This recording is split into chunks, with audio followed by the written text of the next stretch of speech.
Welcome to the Light Shine podcast, TLSP, baby. I'm your host, Autumn, and I'm so excited to be back in podcasting, back in YouTube, back in all the things. And this podcast has been a long time coming. Welcome to episode number 1. I'm going to tell you guys all about what this podcast is and what we're setting out to do. But before we jump into episode number 1, I just want to take a moment and acknowledge those who have lost their lives and those who have lost their belongings in these horrible LA fires. I live in Los Angeles and there's just such a heaviness over the city right now. And my heart is heavy for those people who have lost their loved ones and lost their homes and lost their jobs. I mean, we are going through very unprecedented times right now. And below in the description box, I'm going to leave some links of ways that you can help out, ways that you can give back, because, this podcast is about doing good and letting your light shine, being a reflection of God. Spoiler alert. So, in order to walk in that and be a reflection of God, we must help people and we must give back. And so I'm going to leave some links below on how you guys can do just that. Just wanted to take a moment to acknowledge what's going on before we dive in here. But going back to this podcast and what this is all about, this is the Light Shine podcast. And y'all, I actually cannot believe that I am sitting here recording this episode right now because I have done podcasting before. I've done YouTube before. If you're watching the video version of this and you go on my YouTube page, you can see some of my old videos from like 8, 9, 10 years ago when I first set out on this journey. And it has been a wild ride. And I'm excited to share my testimony with you guys because this is a vision that God gave me 10 years ago. And it is just now coming to fruition. So I'm really excited to share my story with you guys. But before we jump into my testimony, I want to tell you guys a little bit about how this podcast came to be and what exactly it is. Also, wait, how could I forget to tell you guys to go ahead and subscribe, because we are about to go up on this podcast this year and beyond. You are not going to want to miss a beat. So now about this podcast. This is the Light Shine podcast. Why did you name it the Light Shine podcast, Autumn? Well, I named it the Light Shine podcast because, God told me to. I had a whole lot of names that I was trying to call this podcast before we landed on the Light Shine podcast. But I was sitting here on this couch one night talking to God about the name, and he gave me this name, the Light Shine podcast. And I was not really feeling it to begin with, to be quite honest, but I went to bed that night and then I woke up the next morning, and the very first thing I like to do when I wake up is read my Bible app. It's just a little quick verse of the day that I like to start my morning with, because I used to just wake up and doom scroll on Instagram or TikTok for like 10 minutes before I got out of bed. But now I go straight to that Bible app and I read the verse of the day. And would you believe what the verse was that next morning? Yeah, you guessed it. It was the verse that this podcast name is based off of, and it's Matthew 5, verses 14 through 16. Also, I'm just going to tell you guys now that I'm about to throw a whole lot of scriptures at you guys in this episode, because I'm just in a place where I love my scriptures and the scriptures are making sense to me now. And so I want to share this with you guys as well. And so because I'm about to throw a whole lot of scripture at you in this first episode and the episodes to come, I'm going to put in the description box a link to a Google Doc that has every single scripture that we are going to talk through today. So if you want to go back and read through it and just follow along with the Google Doc, be my guest. So in Matthew 5, Jesus is just starting out in his ministry, right? And he's doing his most famous sermon called the Sermon on the Mount. And he's talking to a large group of people, and he's also talking to his disciples. And so that's the context for this scripture I'm about to read. So Matthew 5, 14 through 16, Jesus says, "You are the light of the world. A city on a hill cannot be hidden. Neither do people light a lamp and put it under a basket. Instead, they set it on a stand, and it gives light to everyone in the house. In the same way, let your light shine before men, that they may see your good deeds and glorify your Father in heaven. So Jesus is telling us here that those of us who have chosen to follow him are the light of the world. And I want to be very clear that this light that he's talking about, us being the light of the world, it's only because we are reflections of him. It's not our light. It's his light that we are reflecting. And that's proven in John 8:12, where Jesus spoke to the people once more and said, I am the light of the world. If you follow me, you won't have to walk in darkness, because you will have the light that leads to life. So you have to follow Jesus in order to walk in this light that he's talking about. And the light is something that brings clarity. If you have a dark room, like no windows, no nothing, you can't see anything in that room. But when you turn the light on, it exposes what's actually there. It exposes the truth, and it gives you clarity so you can see. Look, we live in a very dark and wicked world, and the Bible actually calls Satan the ruler of this world. So that should tell you everything you need to know about this world. But this light that Jesus is speaking of, this light brings clarity to us. It exposes the truth to us about how this world is dark and evil and wicked, and about how we have a sin nature because we live in this world, and about how sin separates us from God, about how, God is not just trying to give us a whole bunch of rules to ruin our fun while we're here on earth. This light reveals the truth that sin separates us and how bad it is and how the wage of sin is death.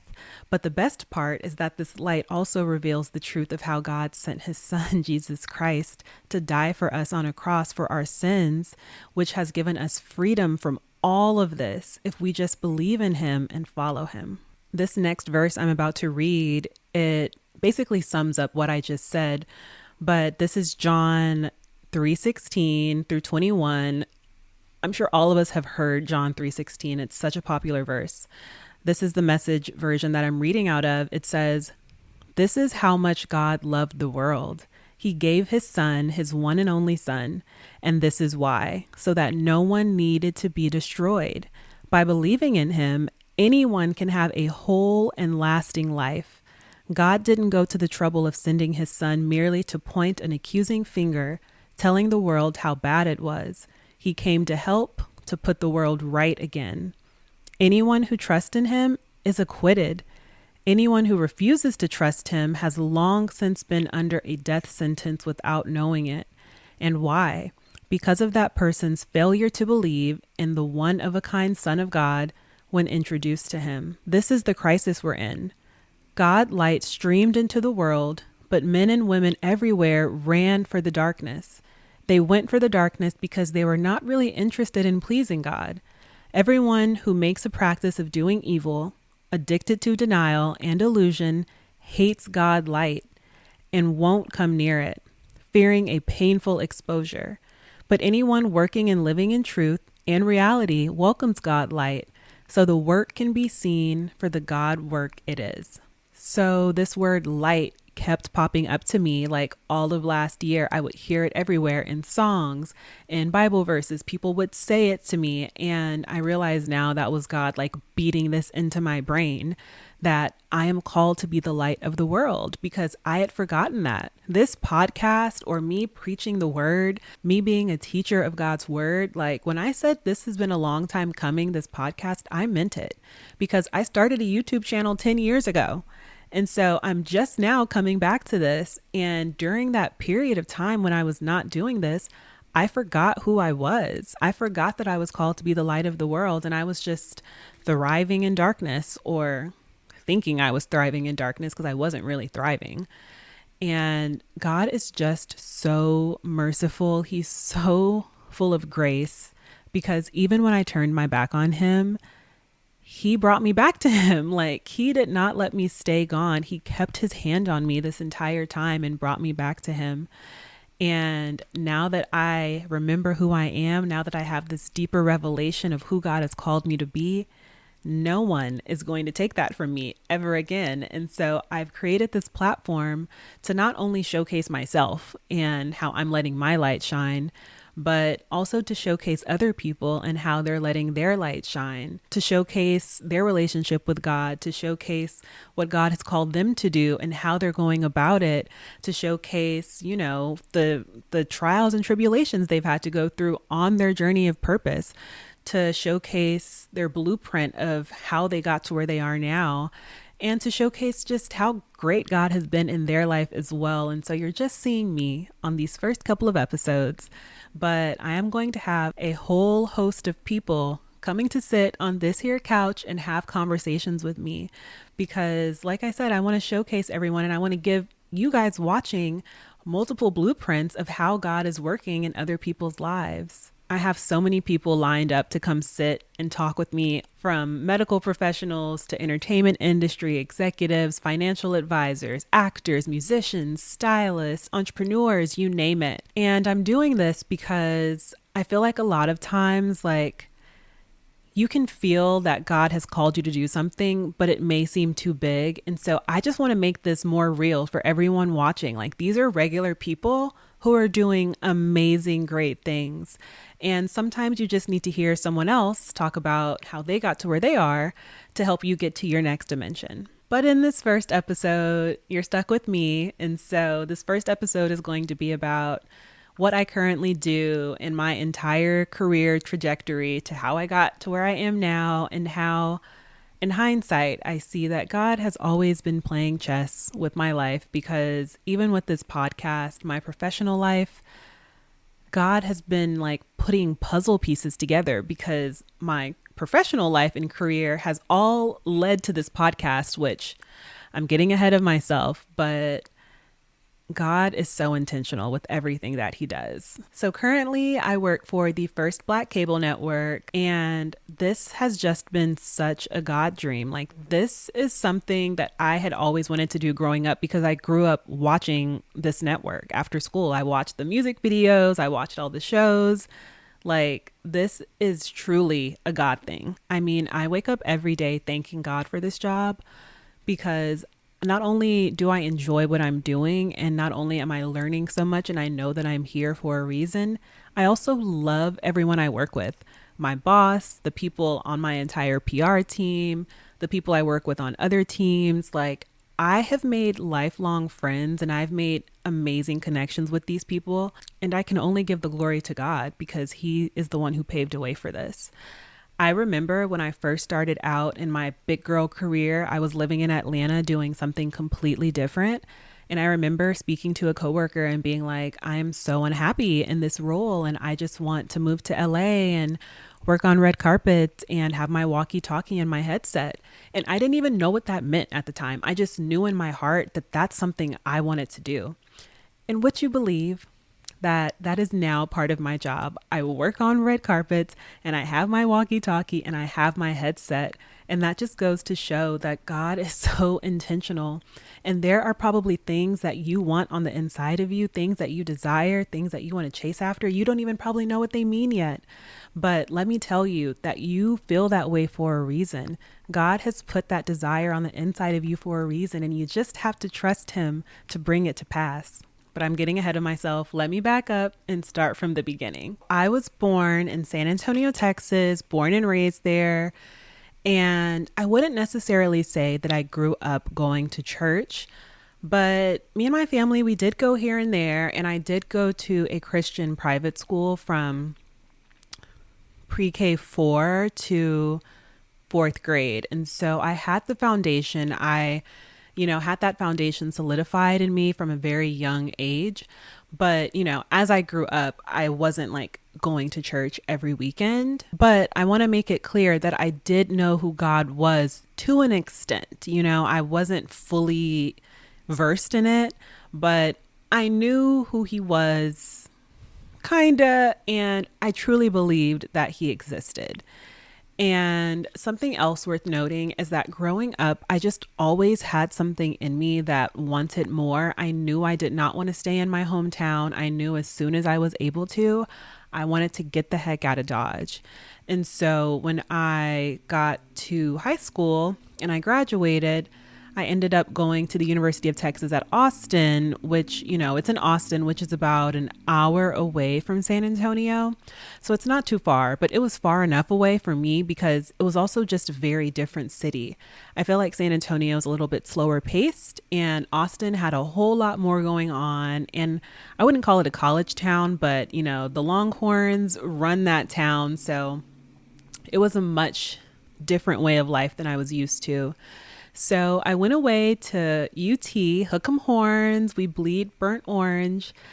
And I was trying to major in business when I first started, but I don't even remember. I think I just didn't have the grades to get into the business school, which is kind of crazy because I had fabulous grades, but that business school, the Macomb School of Business, is really hard to get into. And so I just ended up majoring in communications. That was my second pick because, to be honest, I did not know what I wanted to do as a career. All I knew is that I had big dreams and that I wanted to move to LA. That was a thought that was really forming in my head at this point of okay, I got to figure out how to get to LA. Austin is cool for now. It'll work for now. But the end goal was always Los Angeles. So I start college in 2013. And in 2014, I was a sophomore. This is when things really changed for me. So I actually went through a little breakup my sophomore year of college. And remember how I said I didn't really know God that well, but I knew him to an extent? I also knew where to run when I was in trouble. And I knew I was in trouble emotionally. I was so sad. I was heartbroken.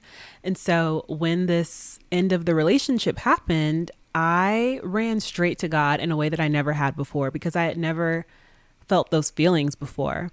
And so what I did was I had a Bible that I then started reading here and there. But mainly what I was doing is I was listening to sermons on YouTube. And I was looking at a whole lot of relationship sermons. The relationship movement was just booming. I think it probably always was, but this is when I came into the whole how to do relationships God's way thing. And so this is circa 2014, and I am just consuming relationship sermon after relationship sermon. And it's teaching me a whole new way to think about things and a whole new way to go about things. And so I'm really chasing after God. Like I said, I'm reading the Bible. I'm not really understanding it. I'm reading the words, but to be honest, it was not making sense at all. I remember trying to do a Bible study with one of my mentors, and we did I made them read through a passage that had to do with the Pharisees. Child, I don't even know what I was talking about. I remember that, and we ended up veering off on a different topic in the Bible study, but I was like, girl, how you over here trying to teach people and you don't even know? But I appreciate them for allowing me the space to try to teach the word, because it was during this time that I also got my calling from the Lord. So one day after class, I went back to my dorm room and I took a nap. And I'll never forget, in a dream, God came to me. It was on a TV screen and he was like a cowboy. It was so weird, but I knew it was God in the dream. And he told me that he had called me to teach his word. And I was like, oh, okay. And I woke up, I journaled down the dream. And to be honest, I was so excited because I'm looking at the popular ministers, the popular women ministers at the time, right? I'm looking at them preach on YouTube. I'm like, oh my gosh, they're beautiful. They have fabulous lives on Instagram. They got the husband, the kids, the big house, the nice cars, the designer this, the designer that, and they have a stage and they have fans. Oh God, this is what you want me to do? I can do that. That sounds amazing. This is where things went kind of awry. Let me not say awry, because they didn't go awry. I just wasn't ready to do what I started doing, which is this here YouTube channel. So like I said, there are videos on this channel from when I did YouTube 8, 9, 10 years ago. And, the message is fine. I've left the videos up because the message still stands. But in hindsight, what I was doing is I was listening to what other people were saying in sermons, and I was kind of crafting my messages off of that. I wasn't actually like spending time with God and waiting for him to like lead me and guide me in what to say, if that makes sense. And I also didn't have a deep enough or strong enough relationship with him to go out and try to steward a YouTube channel teaching his word that I wasn't even well versed in yet. Completely missed the point. I mean, look, in James 3:1, it literally says, "Not many of you should become teachers in the church, for we who teach will be judged more strictly." Why would I want that? Why would I want that? That is scary to me. So I was just very, very off track with that one. But I want you guys to know that I am in such a different place now. And I actually pray daily that I am giving all the glory to God and that I am not seeking any validation, that I am not seeking any glory out of this, but that my main focus is to teach people about Jesus and what he has done for me so that they can believe and that they can experience the same goodness that I have. My grandma was telling me that my great grandfather, her father, he was a reverend, and she was telling me how in his sermons at the church, he would tell the congregation, "Don't look at me, look at him, because I'm going to disappoint you." So I am taking a page out of my great grandfather's book and telling you guys, don't look at me, look at God. This is not about me at all, but I'm getting off track here. In 2016, I was a senior, and remember I said that I always wanted to move to LA and I had these big dreams. And thankfully, my university offered a program called UTLA. And it's a program where you could spend a semester in Los Angeles and you had to take classes out there at our little like UT campus, or out here, should I say. So you had to take classes, but then the real kicker is you had to do an internship.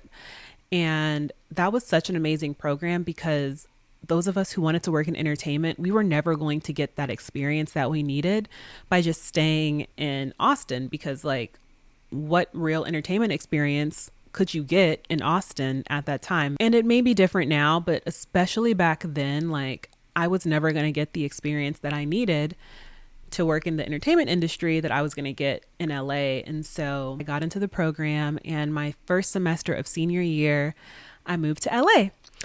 And I got out here and everyone is like clawing for internships. I remember I applied for an internship at a talent management company called Link Entertainment. And I went in for my interview, and the guy who was working there, I remember he was like, "Look, I saw your resume. You're a Longhorn from UT. I'm a Longhorn from UT. I graduated there a couple of years ago, and we look out for each other. So this job is yours. I believe you can do what we're asking here." So, man, that was the grace of God, because out of all the other people, mind you, this is a program of like 30, 40 people. Like I'm the one who just so happened to apply at this place and get this job because of the connection that everyone in my cohort also had. Nothing but God. That internship was really fun. It really taught me a whole lot. It was at a talent management company, and so it was comprised of like 5 or 6 talent managers, and they all had assistants. And so my job was to help the assistants, or each of their assistants, set up the talent managers for success. And what a talent manager does is they manage an actor or a musician or a comedian, and their job is to help them further their career, whether that's, helping them get comedy bookings, or helping their script get picked up if they're a writer, or help them get a new role in a new film, and just like manage their overall career. So I would do things like find roles for their clients to apply for. I would make sure that all their clients had everything they needed for auditions, like headshots and self-audition tapes and all that kind of stuff. I would do script coverage where I would read scripts from writers and basically, take notes and say, I don't think we should take a chance on this, or I think we should take a chance on this because XYZ. What else did I do? That was so long ago. Just look on my LinkedIn. I think the bullet points are still there. But that was a really fun internship because I got to learn a whole lot, and it was like so intertwined into the entertainment industry. So it was something that I'd never had seen before. And the only issue I had with that internship is that it was unpaid, guys. It was unpaid. And mind you, I'm living in Los Angeles, the most expensive city in the US, maybe aside only from New York. And that just wasn't going to work for me. So I set out on a mission to then get a second internship. And I was applying at all of the studios, all of the networks, and I ended up applying for this internship position at Fox Networks. Not Fox News, let me be clear. This is like Fox Networks, like where you watch 911 or where you watch Bob's Burgers or where you watch Pose on FX, like the TV show side of it. So I applied for a role there in digital research and analytics. And I had no idea what that meant. I'm literally just throwing paint at the wall to see what sticks because all I know is that I need an internship that pays me some money, minimum wage. I just need something coming into my bank account every 2 weeks. So I end up getting this interview and I go in to the building. They call it the Die Hard building. It's like where the first Die Hard was filmed and it's on the Fox lot. So I go into this building for this interview and they're asking me questions I do not have answers to, but I am just BSing, and I am BSing with a smile on my face because that's all I had for them is a smile and some BS. And so I leave this interview. I'm like, I don't know if I got that. That's going to be a stretch if I do get it. So it wasn't a surprise when they called me like a week later and told me that I did not get the position. I was bummed out about it, but I understood because literally I had no experience with what they were asking me to do. So I'm still going to my unpaid internship at Link Entertainment, and it was like a week after I got the call that I didn't get the job that I got a call. It was a Friday afternoon, I remember, and like the day was almost over. It was like 4 p.m., 5 p.m. on a Friday. I got this call from a number I didn't know, but it said that it was from Los Angeles. And I was like, who is calling me from Los Angeles that I don't know? That's weird. So I stepped out of my Link Entertainment internship, stepped outside, answered the phone, and it was the guy that I had interviewed with at Fox. And he was like, hey, this is such and such. I'm like, hey, what's going on? Because last I heard from you, you were rejecting me. I didn't say that, but I'm thinking it. And so he continues on. He says, Autumn, we were really bummed that we could not offer you the internship, but we have been over here talking internally and we just loved your spirit so much that we have decided to create a second position so you can get the experience you needed for this internship. Talk about the favor of the Lord. Like, what? What? And I want to pause here and just say that I had to set this up with the whole God called me to preach and I'm reading the Bible and I'm listening to sermons because I was still doing all that stuff throughout my college career. And I truly believe that because I was chasing after the Lord in this way, that he paved a way for me. He literally made a way out of no way. I got rejected from this job interview. They called me a week later to say that they loved my spirit. Hello. They talking about my spirit. It was God's spirit because God lives on the inside of me. And because they loved my spirit, they created a job for me. Where does that happen? In Hollywood? What are we talking about here? Like, that was like I can't even say that was one of the first times that God had really come through for me because he had come through for me many times before. But on this level, that was the first time I was like, oh, you for real. And you really do take care of your people. You honor your people when they honor you. So that whole thing was just nutso. I did that internship. We were working with the Fox Now app. I don't even know if it's called that anymore, but you know how different TV services or streaming services have apps on your phone, like a Netflix or a Hulu or whatever. So my day to day in that role was something I had never done before, but I would do a lot of creative testing, which means like we would do A/B tests. We're, pushing out notifications saying, hey, Bob's Burgers premieres tonight, catch the episode in the app. But we would do an A/B test, meaning that for group A, we would give them a certain version of the key art, which is like the show poster. We would give them a certain version, and then we would have another group, the B group, and give them a different poster.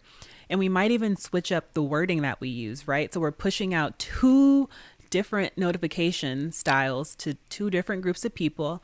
And then on the back end, we were able to see like, okay, out of all the people we pushed this notification to, 85% of the people clicked on version A and only 15% of people clicked on version B. Therefore, we're going to start using this style and this wording more because it entices people to click into the app more. I hope that makes sense. So I was doing that kind of stuff and like looking at numbers. That internship wasn't as fun because, well, for me, it wasn't as fun. Let me be clear, because I am just not a numbers girl. Math was never really my strong suit, and that job required a lot of math and a lot of Excel, which no, that's not what I really wanted to do. But it did pay. And so I showed up every day with a smile on my face, and I was so grateful for them making that huge exception for me. So I finished up my time in LA, and I only had one semester left of my senior year. I went back to Austin, finished up college, and I knew that I wanted to go more so the route of like the talent management thing. But I had talked to the assistants who worked there that I was helping out, and I had asked them, how are you affording to live in LA? Because I know that y'all don't make a whole lot, right? And that's just not there. That's anywhere. If you start out as an assistant in LA, like at an agency, anywhere like that, most times, like, or in the mailroom, you're going to make a very little amount of money. And so I asked them how they were affording to live in LA, and they told me that their parents were paying their rent, which, wow, what a blessing. But I knew that my parents were not going to do that. And so I decided to go the safe route and stick with the whole digital research and analytics thing, because it was a way for me to still work in the entertainment industry, but like have my foot in the door. And so that's what I did. When I graduated college, I did not have a full-time job offer. And I just want to take a quick break here and say, if you are in college or just graduated or whatever, and you don't have that, full-time job offer from somewhere and your friends do, we were in the same boat. I was in the same boat as you. And you cannot compare yourself to anybody, because let me say, postgrad internships are a thing. And you might not even be completely sure what you want to do. And so having a postgrad internship also just gives you some more flexibility to figure out that next step. And so don't look down on that. It was honestly a godsend for me, because it ended up turning into a full-time position that just wasn't available at the time when I first graduated. So I moved to Atlanta after I graduated because my dad and my stepmom lived there. And I ended up doing a postgrad internship with CNN, doing the exact same thing that I was doing at Fox, this time for like their web pages and their app and stuff. So same thing, different place. And the VP, the vice president on that team, he really liked me. It's just that they didn't have any open positions for me to transfer into once my internship ended. So my internship was like 3 months. And, they already had 2 analysts, which were the entry level positions in those spots. And so luckily, thank God, that CNN is just part of a larger company called Warner Brothers Discovery.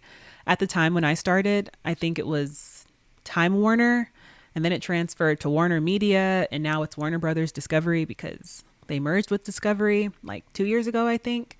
But it's like CNN is one vertical under a whole bunch of other stuff. You know, they have CNN, Cartoon Network, TNT, TBS, HBO, Warner Brothers. All of this stuff is one big company.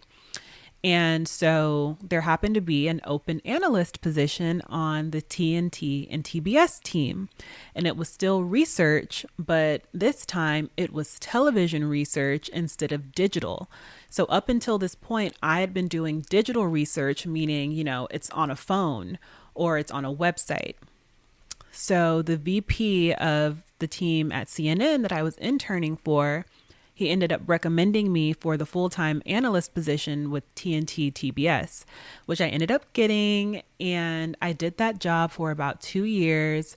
And that job was really cool because it, you know, introduced me to a whole other way of research, which is linear research, meaning television research, where we would use Nielsen data, which is like a device that some people have on their television that it's noting their demographic, their age, their race, all that kind of stuff. And it's tracking what they watch. And so this is how people have ratings. You know, when the Super Bowl comes on and they're like, oh my gosh, 3.8 million people watch the Super Bowl, they're estimating that by using Nielsen data. And so my job was to parse through this data on a day-to-day basis and basically estimate and forecast how many people were going to be watching the shows on our network or the basketball games on our network, the NBA on TNT. I was supposed to forecast how many people were going to watch that in the next year. So it's 2025 now. Basically, my job would be forecasting how many people do I think are going to watch these shows during these parts of the day in 2026, because we would then take that data and then push it to the ad sales team. So the ad sales team can take it and go out and sell commercial space. So they can go to Nike and say, hey, an estimated 5 million people are going to watch these basketball games next year. We're going to sell you a commercial spot so you can promote Nike, but this commercial spot is going to cost you X amount millions of dollars because this many people are going to watch. So it's all one big math equation. And I never knew that TV works like that. So that really taught me a whole lot. And we also did creative testing, like I mentioned on the Fox Now app. But for this, it was like marketing spots. So when you're watching television and you get a commercial and it's promoting a show that's coming out, what I didn't know is that there are different versions of that mini commercial of the show, like to promote the show. And so we would test different versions of the show commercials with different demographics. And we'd be like, okay, version A of this commercial performs really good with Black women. So we're going to sell this version of the commercial to BET. And this version of the commercial, you know, goes really well with men 18 to 35. So we're going to put this version on ESPN because that's the demographic that's watching those two different networks. So we did a lot of that. And then I think the most fun part about my job as an analyst at TNT and TBS was pilot testing. So we would get to watch shows like a year or two before they ever came out. And we would do what's called pilot testing, where you pull together a focus group, you make a questionnaire, and, you know, you go to this place where surveys happen and you allow this group to watch the first episode, the pilot of a new series. And they watch it, and then you have someone in there doing the questionnaire with them. And you're asking questions like, what network do you think this would be on? What do you think the outcome of the show is going to be? What did you like about it? What didn't you like about it? How could this episode be better? So then my team would take that data and then parse through it and make sense of all of it. And then we would send it back to the production company. And then they would either like do rewrites or reshoots and basically take into account this feedback from this focus group. So I thought that was really cool too. And like I said, there were fun parts of that job. However, it was still a bunch of math and it was still a bunch of Excel, which I was not mixing with. And it was in this job that I was talking to my coworker and I told him, I just cannot wait to move to LA and work on a red carpet with my headset and my walkie-talkie. So I was getting kind of unhappy in that position. And this was about 2019. So I graduated college. I don't think I said this. I graduated college in 2017 and I started that job at TNT and TBS in January of 2018. So it was about a year and a half and 2 years, about the end of 2019, that I started becoming unhappy. And I was like, I got to find a way up out of here. And I really want to move back to LA. So I started doing informational interviews, which is basically, where you reach out to people, whether in your same company or other companies, and you're not necessarily interviewing for a job. You are just asking them what they like about their job or what they don't like about it because you're thinking about doing a career switch. So it's just basically a way to get some insight on different positions before you make the decision that you want to go that route. Remember, this whole job was to just have my foot in the door for what I really wanted to do. And so I did an informational interview with a girl named Elena who worked on the PR team in the LA office at the time. And she was just such a godsend. Shout out to you, Lena girl. So I actually had gone to LA around the fall of 2019 because I was crashing the Emmys after party. And I went to the LA office and I met with Lena. She told me about what the PR team did. And I was like, oh yeah, this job here, that is right up my alley. This is what I want to do. And so she told me to give her my resume. And if anything opened up on the team, she would have her boss reach out to me, which is exactly what she did. And it was also around this time that I just completely gave up making YouTube videos because life was lifing, and I was living in Atlanta. I wasn't focused. I didn't have that same fire for the Lord that I had when I was in college. And it's really because I myself let it go out. It's nobody's fault but mine that happened. And I had actually gone through another relationship disaster that I was kind of just like, all right, this whole God thing is clearly not working either. So I'm just going to go back to what I was doing before. And so I gave up the YouTube videos. I gave up really, seeking after the Lord. Huge mistake in hindsight. Yeah. But that's what happened. But going back to this Emmys after party, I went to this after party with my friend who had come out to LA with me. And we walked in and she was like, oh my gosh, there's Drake. And I literally thought she was joking. And so I just kind of laughed it off like, haha, yeah, right, whatever. And she was like, no, Autumn, look, it's really him. And so I looked and it was really him.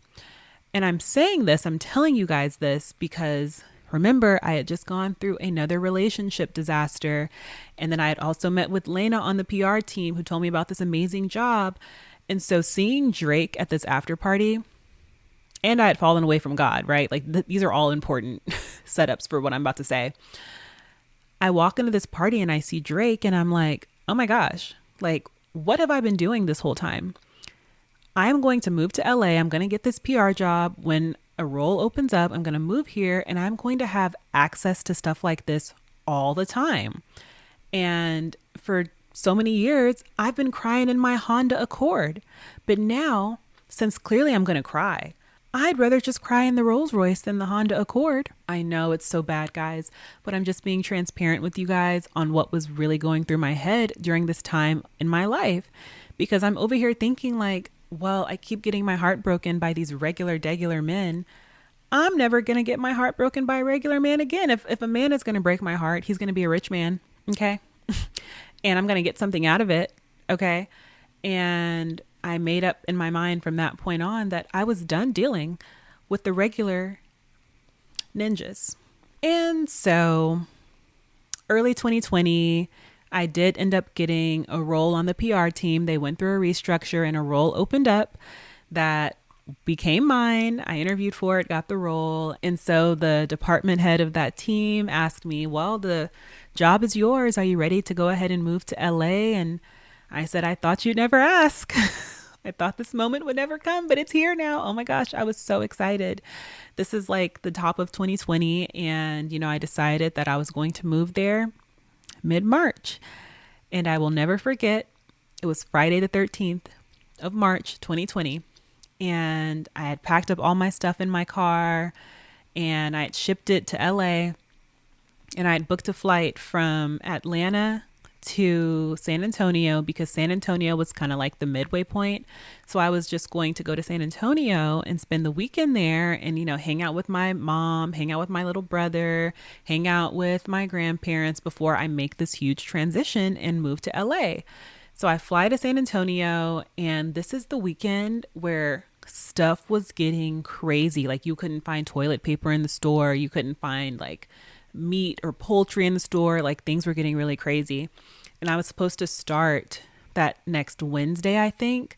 But over the weekend, while I was home visiting family, I got the email from the company that was like, hey, things with this virus are getting kind of crazy. Like, we're all just going to work from home for the next week. And I was like, okay, cool. Push my flight back. That work from home for a week turned into a year and a half. And I had to end up shipping all my stuff back from LA to San Antonio, where I got stuck for a year and a half. Like, imagine how distraught I was, thinking I'm finally about to get this dream and live out this dream and move to LA and have this fabulous life and this fabulous career and do all the things. And where do I end up? Right back at square one, ground zero. I end up in the place I was trying to get away from my whole life. Oh my gosh, it was so crazy.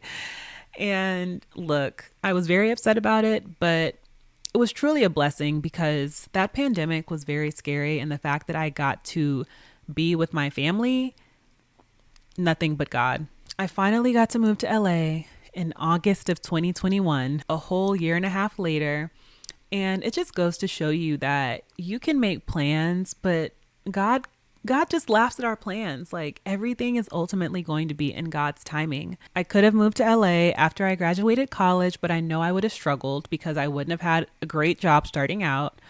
So then, I did the whole stint in Atlanta thing. And so, 2 years after that, I'm thinking, oh, I finally get to move to LA, but then I get stuck in Texas. But even that was a huge blessing in disguise because I was able to save money. I didn't have to go straight to LA and start paying rent. Like, God really covered me because I was able to save up so much and go to LA with more stability than I could have ever imagined. So God really be doing his thing in the background. But let me tell y'all, when I did finally get to LA in August of 2021, that was the beginning, truly the beginning of my villain origin story. I'm sure you have heard that Hollywood is a very dark place, and it is a dark place.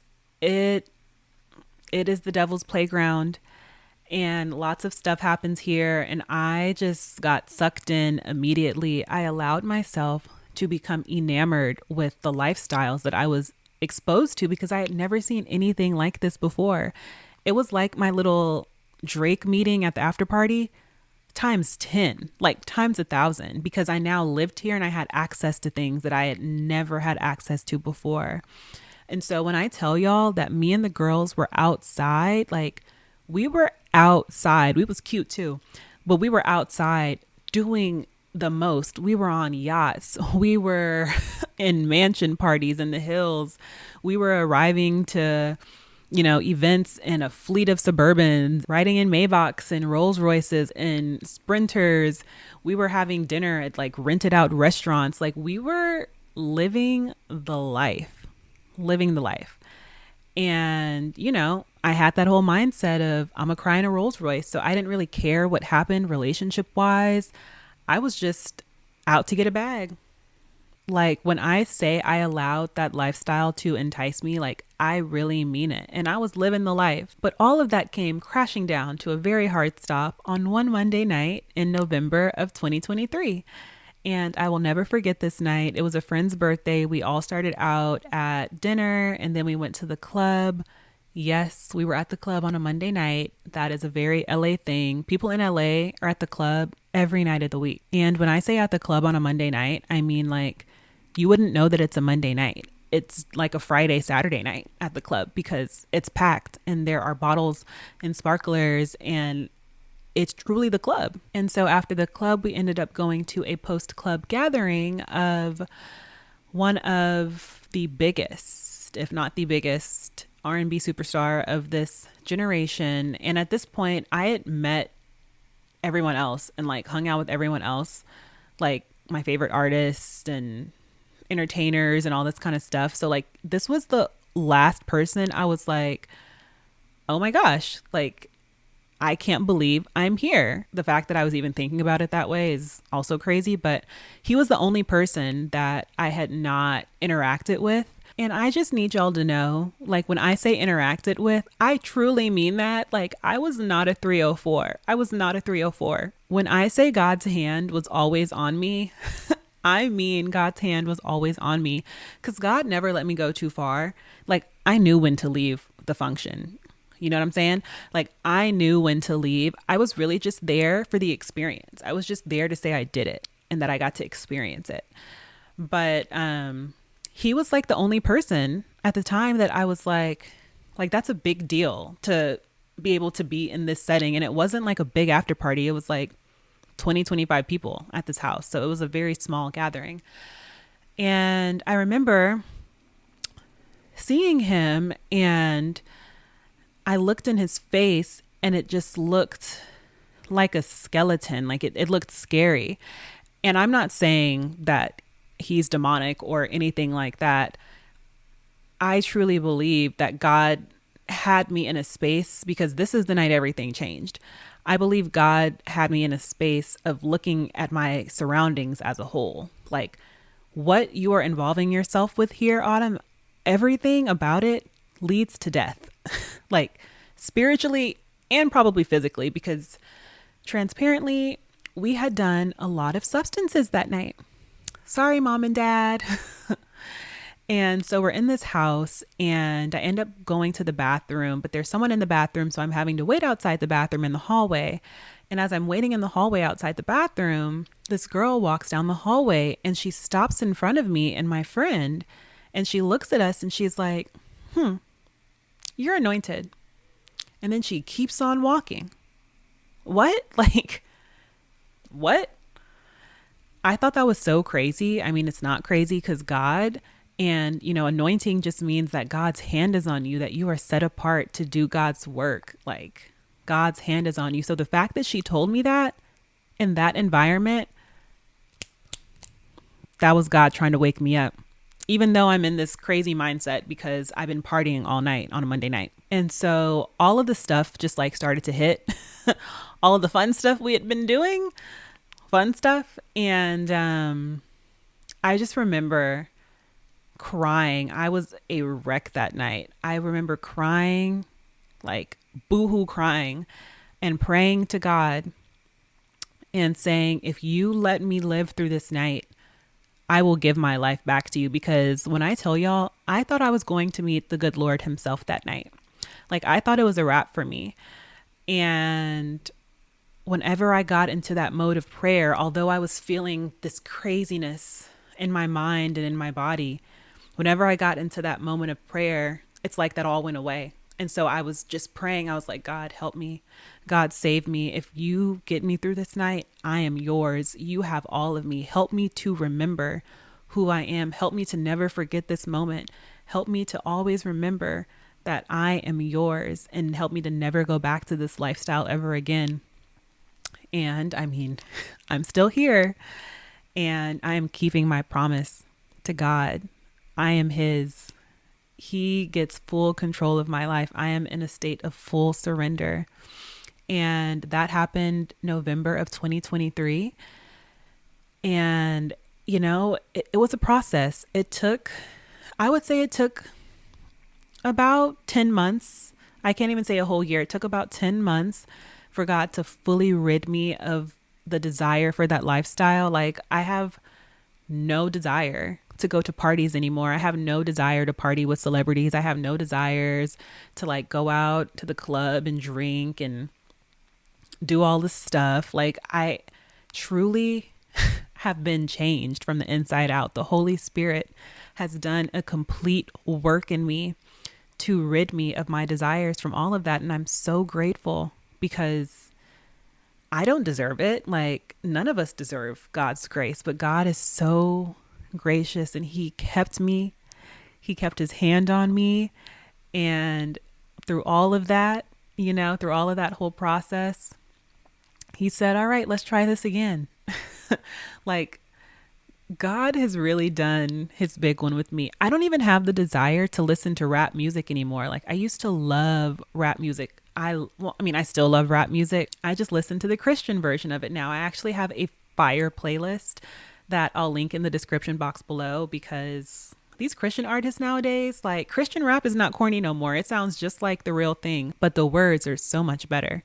Yeah, I am just in complete awe every day of the work that God has done through me. And if it sounds like my voice is getting shaky, it's because it is. I'm not going to cry though.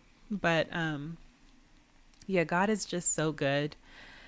And it was also during this time around November of 2023 that I was starting a new job. God was really dealing with me. And I know now, hindsight's 2020, it's because if I would have continued on that path, I would have ruined everything that God had waiting for me in this new position. I have a crazy amount of access to talent, to executive producers, to executives themselves. Like, I was on a destructive path. And if I would have continued on that path, it would have been a wrap for me because I didn't know how to act. But thank the Lord, He got me into check, because now I'm able to thrive at my job and I have a level of professionalism I never had before. And I know it's only because of this full on surrender. Like I said, Lord, I am going to fully chase after you. My lifestyle has completely changed, but like only for the better. I truly don't even recognize who I am anymore because I am my wildest dreams. Like, I wake up at 5 a.m. so I can go to the gym, because going to the gym, my mindset now is like, that is my way to honor God by taking care of my body. Like, that is worship. I start out the morning with worship. Then after the gym, I go and I read my Bible for 30 minutes in the sauna, and I have that time with Him. I have prayer time in the sauna. Then I have some prayer time, while I'm getting ready, or like while I'm doing breakfast or while I'm eating breakfast. I have some more prayer time. And then I only listen to gospel music now, whether it's, slow worship music or like fast jumping gospel music or Christian rap music or Christian R&B or Christian Afro beats. Like, everything I consume now has to be God, because I realize what happens when I don't. I realize that I start going down the other path. And I got so far down that path. I mean, there was still room for me to go further, but I was going down a destructive path, and I was a fool to think that I could continue towing the line without falling off the deep end. Like, it was only a matter of time before I fell off the deep end and became fully immersed in that lifestyle. And it was going to make it so much harder to come out. So I thank God that He yanked me up out of there when He did, because ooh, child. Ooh. Anyways, going back to the whole job thing, because I feel like I skipped over that. When I started on the PR team, I started out with the team being TNT and TBS focused. So it's like the same company or vertical I was working with in the whole like analyst and research space, but now it was just doing PR. But at the time, the company was also launching HBO Max. And so my team was also working on PR for HBO Max at the time. And so I got to be a part of the team that launched HBO Max, which is like such a cool thing. That was such a cool experience, historical. And when I was doing that, I started out as a PR coordinator. So a lot of my work was like admin stuff. I was like editing press releases. I was making sure that photos and trailers and press releases are on what's called the press room. Every streaming service or network has what's called a press room, where you go online and you can see all of their press releases, all of the photos from their shows, all of the trailers, all the links to everything you would need to write a story, because that's what journalists use to craft their pieces. I was also doing a lot of admin stuff with talent, where we would book talent on Good Morning America or to go do Drink Champs or something. And all of that requires logistics. So it requires, getting the talent from wherever they live, whether it's out of state or not, to go record this interview. And so that would be like booking travel, airplane tickets, car service, making sure glam is set up so they can get their hair, makeup, and styling done, like all kind of stuff like that. And then as I matriculated up through that, the team sort of changed and I actually stopped working on TNT and TBS, and my job full time became PR for HBO and HBO Max, which was really cool because I watched a lot of those shows. I got to work on Insecure, Euphoria, The White Lotus, all these great shows that I would watch, in my own time anyway. I got to be a part of the campaigns for those. And so that was a really big deal and really fun. And when I ended up leaving HBO, I had been promoted to a publicist. So I started as a PR coordinator, then I was promoted to a junior publicist, and then I was promoted to publicist. And when I left to come do the job that I currently do now, the role I'm in now is a manager. And so it was basically a promotion when I left the company to come to this company. My job now, it's not too much different. I'm still sort of dealing with logistics and stuff, but not so much in the weeds. My job now as a manager, it's more so the strategy and like figuring out, okay, so we have this show coming up. We have this show that's about to launch. The talent in the show, we want them to speak to which outlets. And like, it's my job to strategize who to pitch. It's my job to actually send a pitch, which is basically like, hi, ex-journalist, hi, ex-TV show, talk show booker. We have X show coming out next month. These actors are in it. Would you be interested in having them on your show? And, it's much more detailed than that. You put pictures and like you come up with the strategy on why the booker should want to have them on it, aside from them just being on the show. It's a whole thing. Another part of my job is premiere events, premiere screenings and receptions. So when a series or a movie premieres, we pull together a screening, which, encompasses showing the episode or the movie for a group of tastemakers and the cast and the crew and their families. And for press, we have a red carpet so the talent can walk the red carpet and talk to the outlets on the carpet, like Entertainment Tonight or People or The Hollywood Reporter. And it's my job to pitch these outlets to get them to come out to the screening and talk to the talent. So then the next day or in the coming days, we have coverage on those websites so people are hearing about our show or our movie, because the whole point of all of this is to drive subscriptions, whether it's for HBO Max or for whatever streaming service. It's like you want your talent out there talking about the projects so that people are hearing about it. And as they hear about it, the goal is for them to sign up or keep paying their subscription to then watch the show or movie so the company makes money. That's sort of what I do in a nutshell. There's so much more. But basically, my job is to promote the brand and to promote the talent and the products that we have, like the shows and the movies that are aligned with the brand. And, God has really shown me how everything I do, whether it's setting up interviews or event planning or strategy or whatever, all of that stuff has led me to this podcast. I have had to do all of that stuff in preparation for this podcast. I mean, number one, God's shown me that like I'm his publicist. My job 9 to 5 is to promote my brand or to promote the brand that I work for. But 24/7, my job is to promote God. It's to put God in the best light, just how my job 9 to 5 is to put talent and the brand in the best light. On top of that, another part of my job is like securing interviews, right? And making sure that the right questions are asked and that a fruitful conversation is had, which is essentially what I'm going to be doing once I start having these guests on the podcast. And with the whole launch and strategy of this thing, all the things that I've been able to learn in my career, I was able to also apply them here. And God has just shown me that Nothing I've done has been in vain because he is leading me to do this now. And I've needed to have all the experiences I've had in order to make this the best podcast it can be. And like I said before, I owe all of this to God because God truly came in and changed my entire mind. Like, my whole way of thinking has been renewed. And I've always loved the Bible verse, Romans 12:2. But it's like now that I've gone through everything that I've gone through and experienced everything I've experienced, it has a whole new meaning to me. And I'm going to read it to you guys. I'm going to read two different versions. The first one, Romans 12:2 says, "Do not become like the people who belong to this world, but let God completely change the way you think so that you live differently. Then you will understand what God wants you to do. You will know what is good. You will know what pleases God. You will know what is completely right."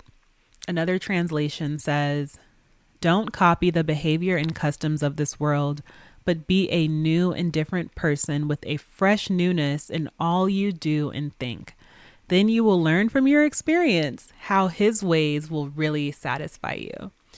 I used to think what I wanted was really going to be what satisfied me. And, I had experiences that most will never have. And I'm not saying that to brag. I really believe God allowed me to experience everything that I thought I wanted just to show me and prove this ain't what you really want. And boy, was he right. He didn't force me to change. This change only happened because I surrendered to him, because I gave it up. I said, I don't want it no more. I want what you have for me. I give it all up. And Luke 9:23, this is just showing how surrender works. This is Jesus speaking. He says, "Anyone who wants to follow me must put aside his own desires and conveniences and carry his cross with him every day and keep close to me." When I tell y'all, following Jesus is not easy. That's why he said you got to carry your cross. Carrying a cross is not easy, but it's only going to lead you to the light. It's only going to lead you to good places. It's going to hurt in the beginning. It's going to feel crazy in the beginning, and you're going to want to go back to your old life. But I urge you to just stick with it. Keep carrying your cross. This whole life change, like when I tell y'all God changed me, I'm not saying it was easy. It was a hard process. He had to root a whole lot out of me. He had to root a whole lot out of me. Like, for real, for real. And I'm just now seeing how it was all so necessary. I'm just now seeing how he has rewarded me because of it. Like, I am such a beast at my job. I'm not bragging. I'm saying this to say that because I put God first, God put me in position. There's no way I could do what I do at the level that I do it without God. Like, he is the reason I am good at what I do, because I put him first and he is working through me. I look at myself at work and I listen to myself sometimes like, girl, who are you? When you were at HBO, that Autumn would be looking up to this Autumn now, because I don't even know who I am anymore. I have such a level of confidence and strategy. And it's like, I am exactly who I think I am, a child of the Most High. I am the fullness and the righteousness of God. And I am no longer just surviving. I am thriving in my career, in my relationships. Look, if you haven't tried God, try him out, because he will change everything for you. Like, I cannot stress that enough. And looking back, it's like, of course Satan wanted me to stop doing my YouTube channel. Of course Satan wanted me to stop telling people about God, to stop teaching people about God, because the work that I was doing was in direct opposition of him. Satan's main purpose is to separate us from God. It's to keep us in the dark. It's to keep us blinded. And, essentially that's what sin is. It separates us from God. But I pray for everyone listening under the sound of my voice that you don't let the enemy win like I did. And my prayer for you is exactly what Paul has prayed in Ephesians 1:18. It says, "My prayer is that light will flood your hearts and you will understand the hope given to you when God chose you. Then you will discover the glorious blessings that will be yours together with all of God's people." that is my story, and I'm just going to continue to ramble about how good God is. But we have all the coming episodes for me to continue doing that. So I'm going to stop here. So if you made it this far, thank you so much for watching. And look, you might as well go ahead and subscribe at this point because you're basically Light Shine family. Also, if you want to stay tapped in with us on social media, go ahead and head to IG, follow us on Instagram at the Light Shine Podcast. That's where we will be posting updates and announcements, all that fun stuff, some clips from old episodes, some clips from upcoming episodes, some music, some scripture. It's just a great way to stay connected. So go ahead and follow us there. And if you want a sneak peek into episode 2 now, just hang back so you can see what's to come. Thanks again for watching. I'll see y'all next time. Next on the Light Shine podcast, the definition of deception is to cause someone to believe something that is not true, to cause someone to believe a lie. It says in 2 Corinthians 11:14, this is Paul talking. He says, "But I am not surprised. Even Satan disguises himself as an angel of light." Jesus, the Son of God, God in the flesh, told us that he is the light of the world. And then he also told us that we are the light of the world because we're reflections of him. But you're telling me that Satan, the devil, God's enemy, God's complete opposite, disguises himself to also look like the light? That is scary. And he doesn't want us to know that. So discernment is really key here. See, Satan's deception, it's meant to entice us to follow him and his ways by him making them appear good. There's this quote by this guy whose name I'm probably about to butcher, but I believe his name is Fyodor Dostoevsky. But he said the best way to keep a prisoner from escaping is to make sure he never knows he's in prison. And that, my friends, is Satan's strategy with us.